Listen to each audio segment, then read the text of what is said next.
Hola papás, hola mamás, bienvenidos a Ciencia y Autismo, un segmento del canal de Doc Dulzura donde abordamos temas relacionados a la neurodivergencia desde la óptica científica.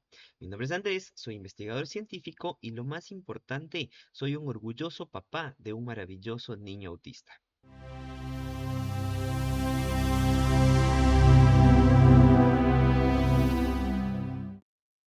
Ok, me he encontrado durante estos últimos años con varios papás, con varias mamás, a quienes les cuesta asimilar que su hijo o que su hija es neurodivergente. Incluso les cuesta asimilar que ellos, los papás, podrían ser neurodivergentes y tal vez nunca fueron diagnosticados. Es comprensible sentir miedo, normalmente, a que su hijo sea rechazado, o incluso miedo o temor a que las cosas se le vuelvan más difíciles.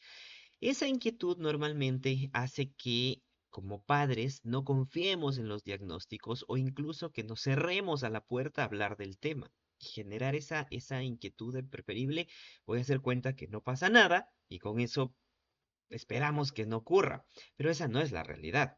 ¿Ya? Por ello, este video va principalmente para estos papás que sienten ese temor, para acompañarlos, para ofrecerles mayor información, una información clara, amable, pero en general para toda la comunidad, para mostrarle a la sociedad cómo se realiza un diagnóstico de neurodivergencia de tal manera que puedan comprenderlo mejor, que puedan perder estos miedos, que puedan eliminar estos bloqueos mentales y sobre todo que este video les permita recibir el apoyo que ustedes necesitan. Por ello, entonces, vamos a hablar acerca de estos dos artículos científicos que están viendo en pantalla que presentan información relevante acerca del diagnóstico del autismo y en general de la neurodivergencia. Primero, algunos errores y mitos comunes. Puede ocurrir que de pronto un docente, un profesor, una profesora ve a un niño con cierto comportamiento, con ciertas características y ejerce un mal llamado diagnóstico y dice, este niño es autista o este niño es neurodivergente. Ya, puede ocurrir eso, pero desde ya lo que nos dice la literatura es que una sola persona o un solo docente no está capacitado para dar un diagnóstico, no puede hacerlo. El objetivo entonces es que este tipo de juicios de valor vayan perdiéndose, vayan cayéndose, sobre todo porque este mal llamado diagnóstico en el que yo observo algo y automáticamente digo esta persona es autista, de alguna u otra forma estaría ya etiquetándolo. Entonces, el poner la palabra autismo, por ejemplo, el poner una etiqueta sin que haya un proceso completo de diagnóstico, podría estigmatizar la realidad, podría incluso retrasar el mismo apoyo real. Entonces, el objetivo no es solo etiquetar, el objetivo es abrir puertas a diagnósticos, a terapias que realmente fortalezcan habilidades y permitan al niño integrarse mejor. Entonces, es como si yo me voy a pesar en una balanza. Yo me peso en la balanza, me sale un número de kilogramos de peso, significa que con esos kilogramos yo puedo saber si tengo sobrepeso, si tengo desnutrición, si estoy saludable. No puedo. Si bien es cierto, estoy observando un número, pero con eso no puedo sacar ninguna conclusión todavía. Hace falta muchos más datos para que yo pueda decir, por ejemplo, tengo sobrepeso. Ya una balanza o los números de una sola balanza no bastan. Exactamente igual ocurre con una condición de neurodivergencia. No basta con que alguien observe un comportamiento o alguien tenga la sensación de que esta persona es autista o es neurodivergente. No, es necesario que realmente haya un verdadero diagnóstico. Para ello, entonces, existen varias herramientas, varios test, varios instrumentos para poder generar un correcto diagnóstico.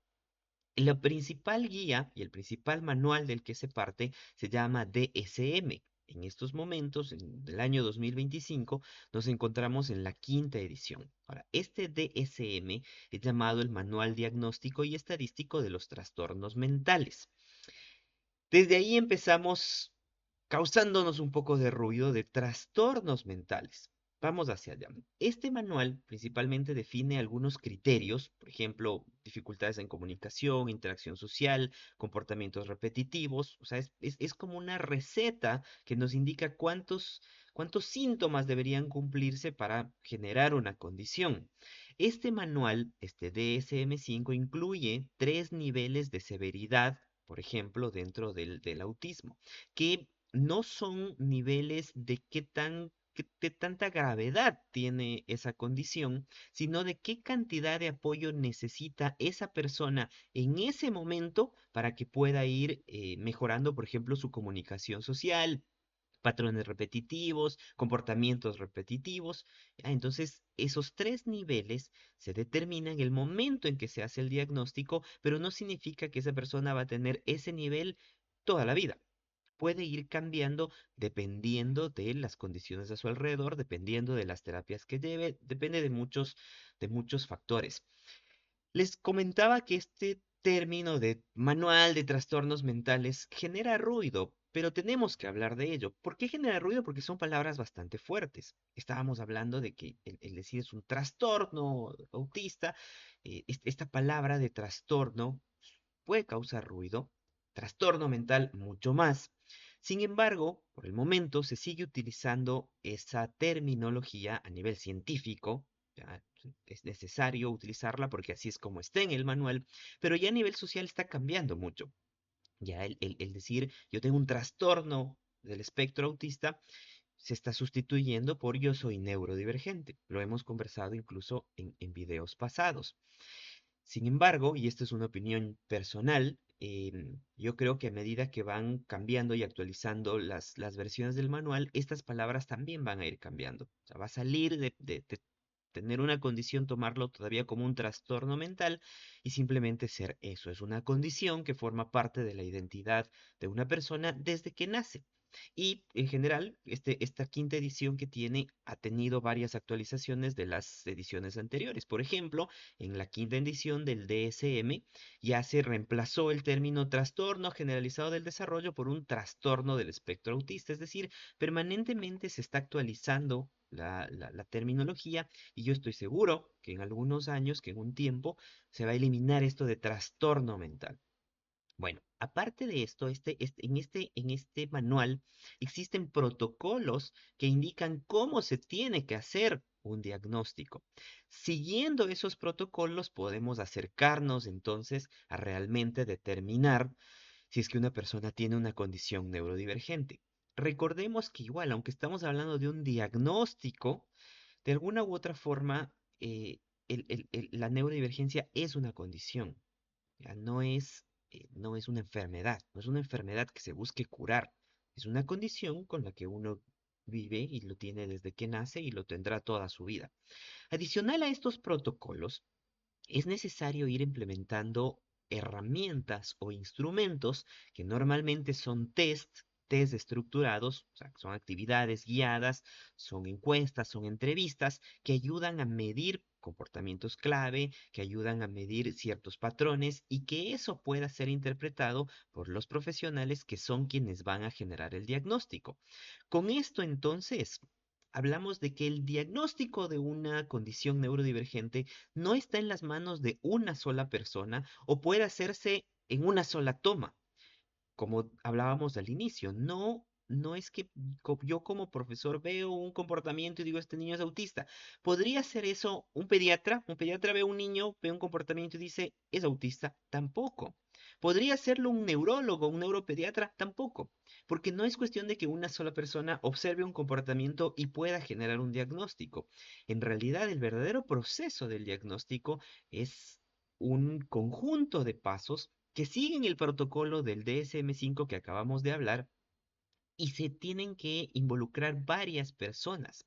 Lo más interesante de esto es que las personas que principalmente van a generar el diagnóstico no son los médicos, no son los psicólogos, no son los especialistas, son los mismos cuidadores del niño, son sus papás o es su familia, son las personas con las que el niño o la persona que se va a diagnosticar convive en el día a día. Claro, también va a ser su profesor o profesora que lo ve casi todos los días, pero es un equipo de personas que forman parte de esto.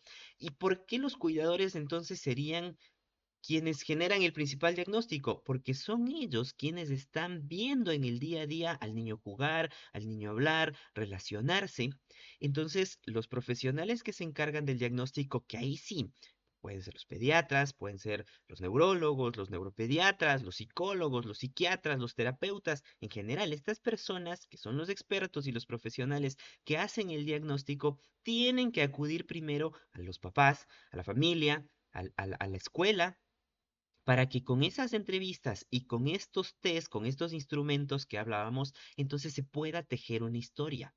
Entonces, los profesionales y la familia y los cuidadores y las personas que están alrededor del niño juntan pruebas, se hacen entrevistas y con eso se puede formar un cuadro completo. Como lo estamos viendo en pantalla, hay varias personas que están armando un rompecabezas y ahí sí se puede generar un diagnóstico. Con esto no se aplica un solo test, se aplican varios. No se hace una sola entrevista, se hacen varias entrevistas. En general es un trabajo colaborativo y narrativo. Y no toma 30 minutos, una hora, una sola sesión. No, toma varias sesiones. Es necesario de varios ejercicios y otra vez es necesario que se involucren varias personas. Con ese cuadro completo, ahí se puede generar entonces ya un verdadero diagnóstico más objetivo que no está basado en la opinión de una sola persona, sino de un equipo de personas, de un equipo de profesionales y en general el entorno del niño que con este trabajo colaborativo pueden saber ya en qué escala, en cuál de estos tres niveles del DSM-5, por ejemplo, un niño está referente a su autismo. Ahora, a nivel estadísticas y en general las tendencias de diagnóstico, en los artículos que están acá y que ustedes lo pueden ver en la descripción, se muestra y se evidencia entre 1998 y 2018, los diagnósticos en el Reino Unido aumentaron casi 8 veces.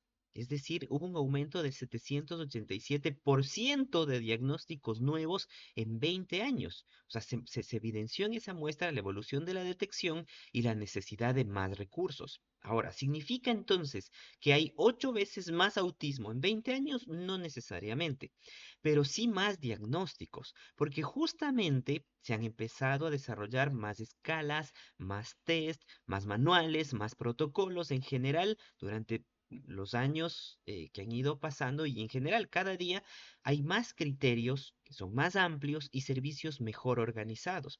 Y justamente para eso es que nos vamos a la información de primera mano, a las fuentes como los artículos científicos, porque no son opiniones, es información certera, es información aceptada por la comunidad científica.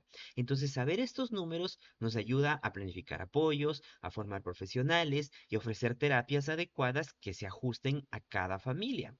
Entonces, la realidad actual es que ya el diagnosticar no es solo aplicar un test o no es simplemente una opinión sesgada, sino que es un proceso humano y colaborativo que está sujeto a recursos, sujeto a expectativas y que nos ayuda entonces a quitarnos estos juicios de valor.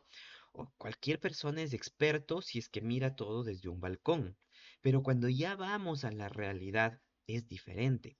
Entonces, la realidad actual es que estas políticas de salud, la visibilidad en general, impulsan los números y nos alertan de la necesidad de más recursos para poder atender esa demanda. Lo importante entonces, ya para terminar nuestro video, es que si es que se nota algún comportamiento atípico en un niño, por ejemplo, dificultad para socializar, rutinas muy rígidas, pocos movimientos, algunos gestos, no hay que esperar. Es importante buscar una evaluación profesional, hacer un diagnóstico o hacer un descarte de autismo o en general un diagnóstico de neurodivergencia, mientras más temprano se lo haga, mucho mejor, porque abre la puerta a terapias que potencian sus fortalezas, que mejoran su integración, y así entre todos podemos construir una sociedad más inclusiva. Normalmente, como la neurodivergencia va asociada por temas genéticos, si es que a un niño se lo diagnostica neurodivergente, lo recomendado es que también sus padres y sus familiares pasen por un diagnóstico para poder entender, tal vez encontrar personas que tuvieron autismo toda su vida y no lo sabían. Eso les va a permitir incluso mejorar su calidad de vida. Les agradezco mucho por acompañarnos. Recuerden que juntos podemos descubrir y potenciar las fortalezas de nuestros niños neurodivergentes para construir un mundo más inclusivo. Nos vemos en el siguiente video.